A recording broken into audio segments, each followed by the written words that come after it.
I mean, like many heme malignancies, although probably cancers more broadly, I think the ability to detect, smaller amounts, this sort of idea of measurable residual disease or MRD is changing the landscape. And for AML, in particular, where ALL or acute lymphoblastic leukemia, that's clearly been played a large role in prognostication and goals for treatment.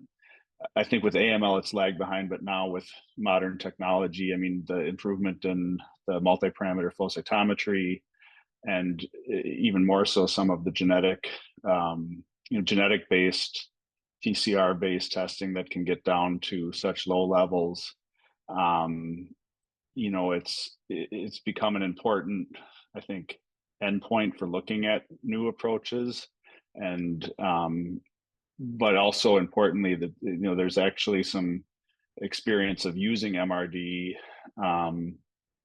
For instance, as Mark had alluded to, as a marker, prior to transplant, post transplant, and helping to determine, for people who have situations where, classically they may be in situations with a favorable risk type of leukemia, but we know that not everybody who has favorable features, even if they achieved the goals of the traditional goals of therapy, people relapse, and being able to determine who are the people who are going to be more likely to relapse, who might require more intensive treatments or novel approaches, has really sort of revolutionized things. And the growing number of markers that can be used to evaluate MRD is going to continue to expand that. I think both as a tool, for evaluating disease, but also then for clinical decision making and improving outcomes, and knowing who needs more or who needs less.